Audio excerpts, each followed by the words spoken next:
Surat diamond bourse વિશ્વનું સૌથી મોટું ઇન્ટરેક્ટેડ બિલ્ડિંગ વિશાળ બિલ્ડિંગમાં 4700 થી વધુ આધુનિક ઓફિસ આવેલી છે. ઉદ્ઘાટનના 2 વર્ષ બાદ પણ આ ઇમારત હજુ સુધી પોતાની પૂર્ણ ક્ષમતાથી કાર્યરત થઈ શકી નથી, જેની પાછળનું એક મોટું કારણ આસપાસની ગંદકી છે અને એસટીબી સુરત ડાયમંડ બુર્સથી માત્ર 500 મીટર દૂર ફેલાયેલું ગંદકીનું સામ્રાજ્ય અને 61 હેક્ટરમાં કચરાનો પહાડ.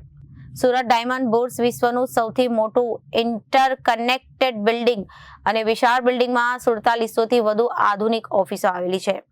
ઉદ્ઘાટનના 2 વર્ષ બાદ પણ આ ઇમારત હજુ સુધી પોતાની પૂર્ણ ક્ષમતાથી કાર્યરત થઈ શકી નથી, જેની પાછળનું એક મોટું કારણ આસપાસની ગંદકી છે.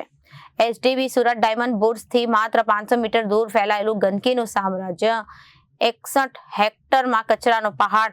વર્લ્ડ ક્લાસ ડાયમંડ બુર્સની ઠીક સામે માત્ર 500 મીટરના અંતરે એક વિશાળ સોલિડ વેસ્ટિંગ ડમ્પિંગ સાઇટ આવેલી છે, જે બુર્સની ચમક સામે મોટો પડકાર બની છે. આ સાઇટ ડમ્પિંગ સાઇટ આશરે 61.2 હેક્ટર જેટલા વિશાળ વિસ્તારમાં ફેલાયેલી છે. આ આકાશી દ્રશ્યોમાં સ્પષ્ટ જોઈ શકાય છે કે આધુનિકતાના પ્રતીક સમાન એસટીબીની સામે કચરાનો એક વિરાટ પહાડ ખડકાયેલો છે. આ ડમ્પિંગ સાઇટને કારણે બુર્સમાં પ્રવેશતા જ વેપારીઓ અને મુલાકાતીઓને અસહ્ય ગંદકી, કચરાના ઢગલાઓનો નજારો જોવા પડે છે. બુર્સની આસપાસના વિસ્તારમાં માત્ર કચરાનો પહાડ જ નથી, પરંતુ નજીકથી વહેતી ખાડી પણ મુશ્કેલીમાં મોટો વધારો કરે છે. જ્યારે પણ પવનની દિશા બદલાય છે, ત્યારે આ સોલિડ વેસ્ટ અને ખાડીની ભયંકર દુર્ગંધ આખા બુર્સ સંકુલમાં પ્રસરી જાય છે.